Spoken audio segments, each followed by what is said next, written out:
South ఇండియాలోని అతి తక్కువ ధరలకి రత్నాలనందించే ఏకైక సంస్థ 6JVR.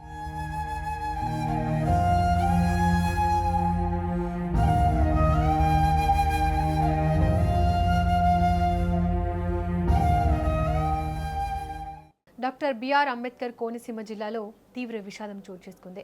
ఒకే రోజు భార్యాభర్తలు మృతి చెందిన ఘటన స్థానికంగా కన్నీళ్లు తెప్పిస్తోంది. అనారోగ్యంతో భర్త మరణ వార్త విని భార్య, ఇలా ఇద్దరు ఒకే రోజు తుది శ్వాస వదిలారు. పెళ్లిలో 7 అడుగులు వేసి అగ్నిసాక్షిగా తోడు నీడగా ఉంటామని చేసిన ఆ ప్రమాణాలు మరణంలోనూ వెంట నడిచాయి. కోనసీమ జిల్లా విశ్వేశ్వరాయపురం గ్రామానికి చెందిన కానేటి తాతారావు, ఝాన్సీ లక్ష్మి భార్యాభర్తలు. దాదాపు 50 ఏళ్లకు పైగా సాగిన వీరి దాంపత్య ప్రయాణం ఎంతో మందికి ఆదర్శం. ఉద్యోగరీత్యా దశాబ్దాల కాలం పాటు అండమాన్ లాంటి సుదూర ప్రాంతంలో నివసించారు. జీవితంలో ఎన్నో గెలుపోటములు చూశారు.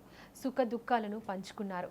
ఉద్యోగ విరమణ తర్వాత మన మట్టిలోనే ప్రశాంతంగా బ్రతకాలి అని తమ స్వగ్రామమైన విశ్వేశ్వరాయపురం వచ్చేశారు. వృద్ధాప్యంలో ఒకరికి చూపుగా మరొకరికి అడుగుగా మారారు. తాతారావు ఏ పని చేసినా ఝాన్సీ లక్ష్మి సలహా ఉండాల్సిందే. ఝాన్సీ లక్ష్మికి ఏ కష్టం వచ్చినా తాతారావు చెయ్యి ఆమెను ఓదార్చాల్సిందే. అయితే కాలం ఎప్పుడు ఒకేలా ఉండదు కదా. వయోభారంతో పాటు అనారోగ్యం తాతారావు గారిని చుట్టుముట్టింది. ఈ నెల 24న తాతారావు గారు కన్నుమూశారు. ఏ అర్ధశతాబ్దం పాటు తనతో నడిచిన తోడు ఇక లేరనే నిజం ఆ ఇంట్లో నిశ్శబ్దాన్ని నింపేసింది.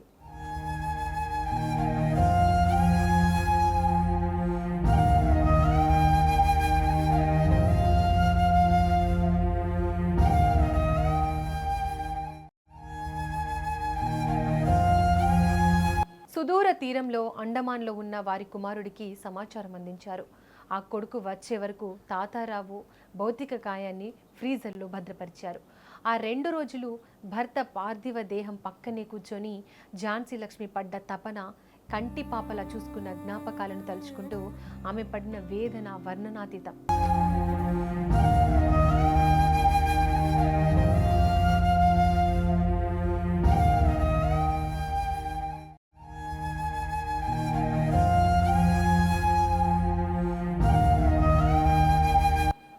కొడుకు వచ్చాడు. తాతారావు చివరి ప్రయాణానికి ఏర్పాట్లు ప్రారంభమయ్యాయి.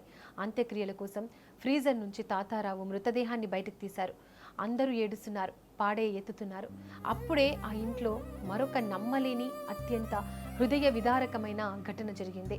తన కళ్ళ ముందే భర్త ఆఖరి ప్రయాణానికి సిద్ధమవుతుంటే ఇక ఈ లోకంలో తనకు స్థానం లేదనుకుందో ఏమో. నన్ను వదిలేసి ఎక్కడికి వెళ్తున్నారు అని లోపలే ఆక్రోశించిందో ఏమో. ఝాన్సీ లక్ష్మి ఒక్కసారిగా కుప్పకూలిపోయారు. ఆసుపత్రికి తీసుకెళ్లేలోపే భర్త వెళ్లిన దారిలోనే తాను పయనమయ్యారు. ప్రాణాలు విడిచారు. ఒకే ఇంట్లో కొద్ది గంటల వ్యవధిలోనే 2 మరణాలు. ఒక్కసారిగా ఊరంతా నిర్ఘాంతపోయింది. శోక సంద్రంలో మునిగిపోయింది. చావు కూడా వీరి ప్రేమని, వీరి బంధాన్ని విడదీయలేకపోయింది. వారి చివరి కోరిక ప్రకారం రాజోలు కైలాస భూమిలో హిందూ సంప్రదాయాల ప్రకారం ఒకే చోట ఒకే సమయంలో ఇద్దరి అంత్యక్రియలు నిర్వహించారు. బతికినంతకాలం ఒకే నీడన బతికిన ఆ దంపతులు చివరకు కాటికి కూడా జంటగానే సాగిపోయారు. అగ్నిసాక్షిగా 7 అడుగులు నడిచిన బంధాలు ఈ రోజుల్లో కోర్టు మెట్లు ఎక్కుతున్న కాలం ఇది. అలాంటి రోజుల్లో చావు కూడా మనల్ని విడదీయలేదు అని తమ మరణంతో నిరూపించారు ఈ వృద్ధ దంపతులు. విశ్వేశ్వరాయపురం గ్రామస్తుల కళ్ళల్లో నీళ్లు తిరుగుతున్నా వారి మనసుల్లో మాత్రం ఇది కదా నిజమైన ప్రేమ అనే భావన నిలిచిపోయిందే. మరణాన్ని కూడా జయించిన ఈ అమర దంపతుల ఆత్మకు శాంతి చేకూరాలని గ్రామస్తులతో పాటు ఆ విషయం తెలిసిన వారు కోరుకుంటున్నారు.